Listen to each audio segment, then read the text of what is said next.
Orang yang banyak kebutuhan itu sebetulnya banyak kebodohannya karena menggantungkan kebahagiaannya dengan banyak hal. Makanya Imam Syafi'i ngendikan istighna itu apa? Al istighna anis sya'labi. Yang dikatakan kecukupan adalah berusaha sebanyak mungkin banyak hal tidak kamu butuhkan. Bukan memenuhi semua kebutuhan kamu karena nafsu kamu ini tidak ada batasnya gitu. Kalau kamu penuhin nggak akan selesai. Itu ada perempuan yang kurang cantik itu minta doa saya, Gus doain suami saya kaya, terus tak guyonin, terus nggak minta. Kalau suami kamu kaya, yang pertama dirubah itu apa? Rumah, supaya rumah saya bagus. Kedua apa? Mobil, supaya mobil saya bagus. Nanti yang dievaluasi itu kamu.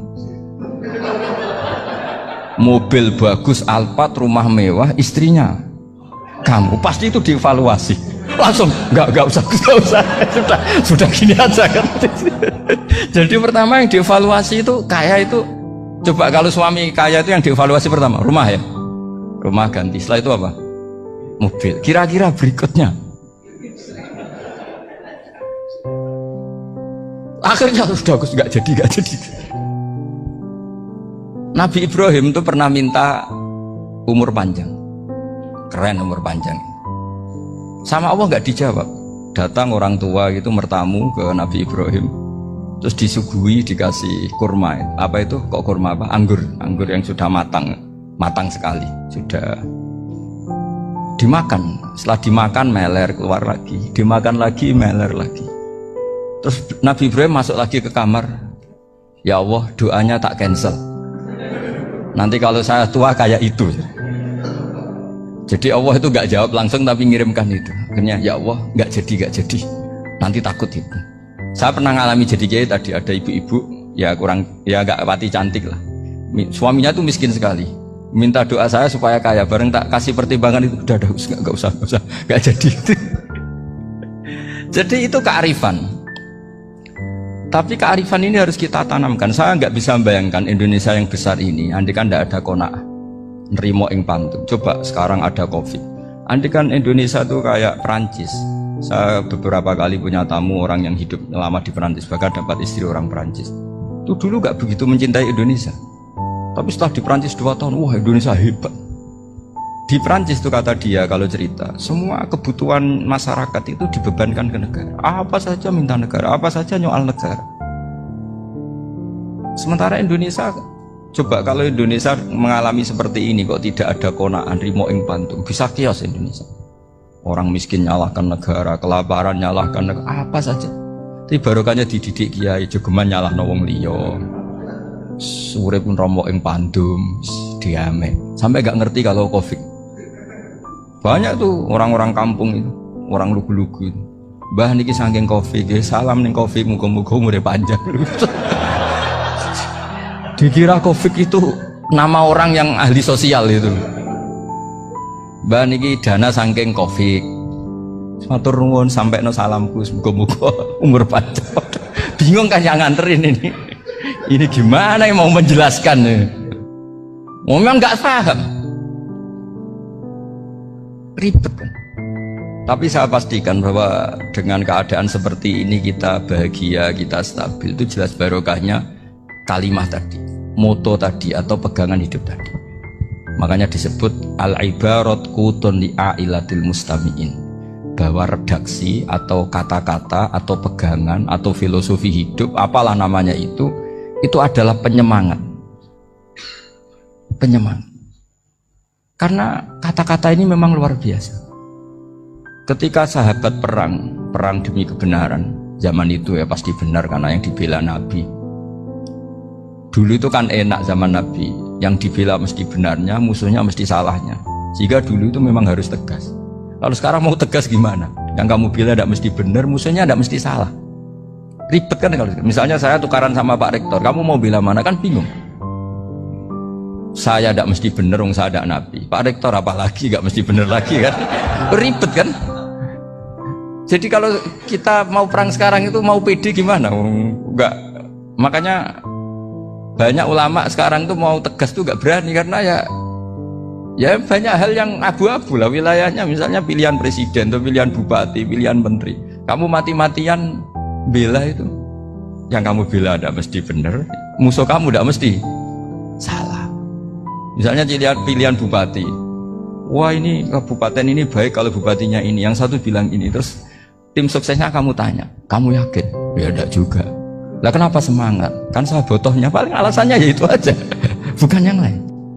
Beda dengan zaman Nabi, nabinya mesti benar, Abu Jahalnya mesti salah, kan enak, aturan mainnya jelas. Singkat cerita, dalam perang itu banyak sahabat yang ngalami luka, ngalami apa gitu. Kemudian curhat ke Nabi, ya Nabi gara-gara derekkan jenengan, ngikuti jenengan, saya harus ngalami seperti ini, seperti ini. Ngiranya orang itu diapresiasi sama Allah keluarnya itu. Ternyata sama Allah gak diapresiasi. Malah diturunkan ayat intakunu ta'lamuna fa innahum ya'lamuna kama ta'lamun wa tarjuna minallah ma'ala yarjun. Kalau kamu sakit karena perang, orang-orang kafir itu ya sakit, itu saja berani padahal demi kekafiran. Wa tarjuna minallah ma'ala yarjun, padahal kamu punya nilai lebih, yaitu berharap kepada Allah yang mereka tidak punya. Saya jadi kiai itu ya kadang mangkel, karena yang benci ya benci, yang seneng itu ngel-ngel loh kayak Pak Bejo. Jadi semuanya ribet. Lah iya, yang benci ya ganggu, yang seneng ya ganggu, tambah nemen. Seribet. Tapi kalau sudah ingat bandar narkoba, mereka berhadapan dengan polisi, kadang ditembak karena kesalahannya terlalu fatal. Antar persaingan mereka juga bisa tembak-tembakan karena merebut pasar narkoba. Itu saja mereka berani. Kok kita yang jadi kiai kadang dicium tangannya, dihormati gak berani, hanya takut apa ya, musibah-musibah kecil atau problem-problem kecil. Lah iya, kalau kita bandingannya gitu. Kalau kamu mau tahajud kedinginan, itu masih nanti dihisap Allah itu gitu. Maling ayam itu keluar malam-malam, hanya dapat ayam. Itu gak takut dingin. Ya gak takut digebuki masa. Kamu mau tahajud aja takut dingin. Makanya nanti hisapnya orang soleh itu nanti dijajarkan orang dolim. Terus diperbandingkan. Wah itu habis kamu kalau itu. Jadi misalnya Unisula mau rapat, tapi ini malam, kalau malam dingin nanti sama masuk angin. Anak-anak pang di perapatan aja berani kamu. Kalau sudah perbandingannya gitu tuh ribet kita nanti. Makanya itu kalimat itu moto atau filosofi hidup. Sehingga diulang lagi nasihat itu. Iyam saskum korhun fakodu masal koma korhum mislu. Kalau kamu kena luka, orang-orang yang nggak benar juga akan kena luka. Itu aja berani demi ketidakbenaran. Masa kamu demi kebenaran nggak berani? Akhirnya orang itu, ya itu kalimat, itu heroik. Makanya kita ini penting ya, makanya tadi himne Unisula dimulai kalimat thayyibah. Karena kalimat ini yang menjaga kita, kalimat ini. Misalnya tentang Tuhan. Kenapa orang Islam imannya kokoh seperti ini, termasuk yang sudah hidup di Amerika, di Australia, di mana-mana. Itu ya barokahnya ajaran atau barokahnya kalimah. Saya sebut kalimah saja pakai bahasa santri. Karena la ilaha illallah itu dalam tradisi santri disebut kalimatu haqqin alaiha nahya wa alaiha namut wa alaiha nub'ats. Ada yang riwayat wa biha nub'ats insyaallah taala minal aminin. Kenapa mereka di mana-mana meskipun sekolah di Amerika, di Australia, bahkan di Uni Soviet tetap mukmin? Itu barokahnya ajaran yang benar. Allah itu siapa? Tuhan. Tuhan itu sifat dasarnya apa? Awal. Dia harus wujud awal sebelum makhluk yang lain. Sehingga ketika ada negara yang maju, yang tertib, manajemennya tertib, masyarakatnya makmur, tapi punya Tuhan yang tidak seperti itu, tidak awal, itu sudah gak nyaman. Karena ndaklah keren Tuhan saya, karena Tuhan saya itu al-awwal, zat yang pertama. Tuhan saya keren lah, zat yang gak mati, Tuhan yang gak mati, yang gak pernah mengalami kematian. Sehingga tontonan atau yang dilihat kenikmatan-kenikmatan yang lain ini tidak mengubah dia pendirian tentang Tuhan, karena mantapnya satu kalimat tadi bahwa Tuhan itu ya harus satu, harus awal, harus tidak mati, tidak rusak, tidak mengalami apa-apa yang membahayakan. Sehingga ketika ditawarin Tuhan yang lain, meskipun menjanjikan secara finansial atau kemakmuran, mereka gak tertarik. Itu coba, itu barokahnya makmur apa barokahnya ajaran? Barokahnya ajaran. Sering negara Islam itu kalah makmur dengan mereka, tapi barokahnya ajaran ini tetap apa? Tetap Islam. Makanya Nabi Ibrahim, Nabi yang sukses bikin wa ja'alaha kalimatam baqiyatan fi aqibi. Sehingga kita ini bekti sama orang tua misalnya, Itu ya karena ajaran. Suwargamu itu karek wong tuamu. Nak wong tuamu ridho, Allah ridho. Nak ora ridho, Allah ora ridho. Ridho wa fi ridhol walidain wa sakhatu wa sukhtu wa fi sakhatil. Sehingga ketika ada orang tua yang agak brengsek gitu, anak-anak tetap hormat. Punya orang tua yang miskin, yang sudah miskin, tukang tombok nomor, banyak kan di kampung gitu. Ya tetap hormat. Coba kalau dari awal kita ngajari orang tua kamu hormati, ya kalau baik, kalau tidak usah. Bisa geger Indonesia. Tapi barokahnya ajaran-ajaran itu Indonesia tertib karena ada ajaran. Nah ini di sini pesantren dan Unisula semua harus berkontribusi membuat ajaran yang benar itu adalah ciri utama Islam. Sehingga Islam ini dimulai dengan ajaran kalimatu haqqin alaiha nahya wa alaiha namut. Sehingga kita tenang seperti ini. Saya ini termasuk kiai yang tenang. Meskipun kata orang banyak saya ini kiai besar, tapi termasuk kiai yang paling tenang. Termasuk yang paling tenang. Karena saya ini pakai mazhab orang-orang hebat.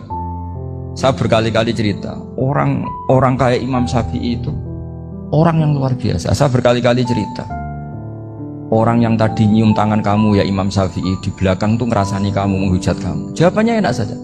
Berarti saya alhamdulillah orang yang wibawa. Buktinya di depan saya nggak berani. Jadi enteng saja. Diceritain sebagian kampung, sebagian separuh dari warga kamu itu nggak suka kamu. Ya bagus lah nggak suka saya, nggak akan utang duit saya. Di mana-mana orang utang tuh karena teman dekat. Kalau nggak seneng pasti minimal nggak utang, nggak pinjem mobil, nggak pinjem apa. Berkah mana yang seneng sama yang gede? Jadi dianggap enteng saja. Semua yang dialamin dianggap enteng saja. Misalnya punya istri pemarah, ya baguslah marahin suami. Kalau marahin tonggo malah ribet. Jadi kamu harus terima kasih kalau dimarahin istri. Baguslah marahin saya mah, kalau marahin tonggo ribet. Jadi enteng saja. Tapi kita sekarang tuh karena nafsu ya, sehingga menghadapi hidup ini ribet. Ulama dulu kalau mau mati itu senengnya bukan main.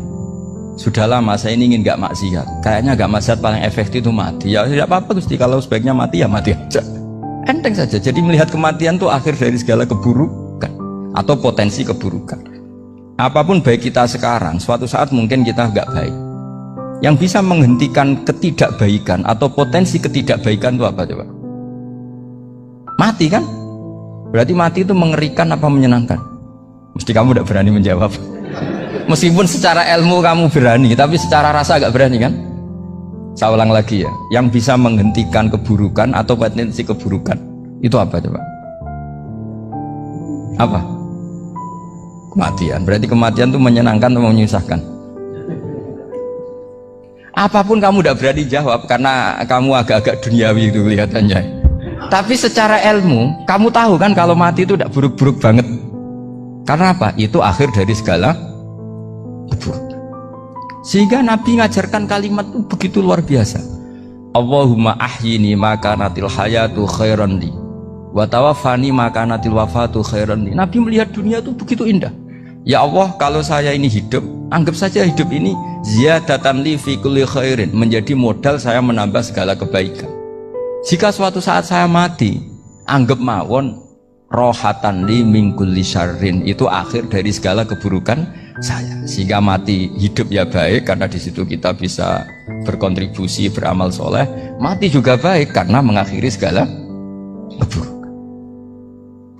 Nabi nate ngendikan lagi, ajaban li amril mu'mini inna amrahu kullahu khair. Orang mukmin itu mengagumkan, semuanya baik. In asobathu na'ma syakara fakana khairan lah. Kalau baru dapat nikmat dia syukur, maka itu baik. Wa in asobatu dharra sabara. Kalau dapat masalah mereka sabar, itu juga baik. Sehingga orang mukmin dua sisinya pasti baik.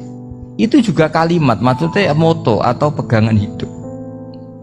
Nah berikut ini saya beri contoh, ini kenangan saya, ini contoh terakhir. Masalah jadi orang terkenal maupun tidak.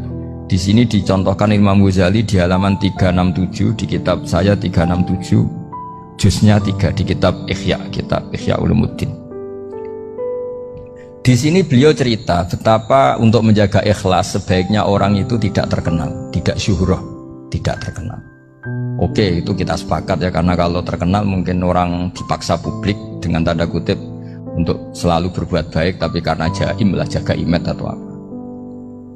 Tapi ketika dibalik pertanyaannya, kamu rela yang terkenal itu orang nggak benar, sementara yang orang benar itu nggak terkenal. Lalu masyarakat taunya yang tidak benar. Kalau pertanyaannya dibalik gitu, orang baik wajib terkenal enggak? Kalau pertanyaannya dibalik seperti itu. Dokter yang benar tidak terkenal, yang malpraktek terkenal. Kamu ingin kondisi seperti itu? Gak ingin kan? Kampus yang bagus gak terkenal, kampus yang bagus gak terkenal, yang gak bagus. Nah, artinya apa? Gara-gara olah kata, olah pikiran, ini logika jadi rubah. Lagi-lagi apa? Jawaban itu ada di kata-kata sebetulnya. Makanya bab-bab seperti ini tidak usahlah kita berdebat, berpolemik. Sebaiknya orang itu humul, menutup diri, apa sebaiknya orang terkenal, itu nggak perlu seperti itu. Sudah terserah Tuhan saja. Makanya saya mulai dulu ngaji sampai sekarang itu ya tidak punya punya ikon tertentu atau punya website tertentu, enggak. Sudah terserah pangeran. Sudah, saya juga tidak sok suci materialistik atau enggak, ya tidak mikir saya. Bukan apa-apa ya, karena saya ini kiai, jadi biasa urusannya sama Allah, tidak sama makhluk. Jadi pusing kalau sama sarah-sarahnya makhluk itu pusing. Meskipun rektor kalau nasihati saya pasti tidak saya terima, itu tetap makhluk, itu sudah ada ngefek kalau saya itu sudah ada itu. Bukan karena saya sombong, ya memang makhluk betul gitu, bukan cuma nasibnya bejo aja, tapi makhluk tetap makhluk. Saya beri contoh ya. Ini makalah yang ditulis Imam Ghazali. Ya. I'lam aslahakawah anna aslal jah wa intisarus soyid atau soyiti wal istihar bahwa mazmum itu balil mahmudu al khumulu illa man syaharahu wa ta'ala linasri dini min ghairi takallufi tolabi syuhrati minhu. Jadi kalau kamu ingin ibadah kamu selamat, ya kamu jangan terkenal. Tapi resikonya adalah kalau kebaikan itu tidak terkenal, maka gak dikenali. Kalau gak dikenali berarti masyarakat hanya punya percontohan yang tidak baik, karena yang baik tidak terkenal. Jadi itulah ulama-ulama dulu. Jadi apa-apa itu dibanding-bandingkan. Kemudian nanti kelihatan, jawabannya itu kelihatan. Jadi ulama dulu itu biasa ngarang misalnya afatun nikah, sisi negatifnya nikah. Harus ngurmat istri, harus macam-macam, kalau terlantar itu ya dosa. Seperti tadi Pak Marsudi cerita, kalau orang ngapalkan Quran itu takut lupa, kalau lupa itu jadi dosa. Pertanyaannya, kalau semua orang takut lupa, takut dosa, semua orang nggak hafal Quran karena potongan-potongan lupa. Cara berpikir tidak seperti itu. Kalau berpikir ya namanya hafalan, ya inginnya hafal, kan nggak ingin lupa.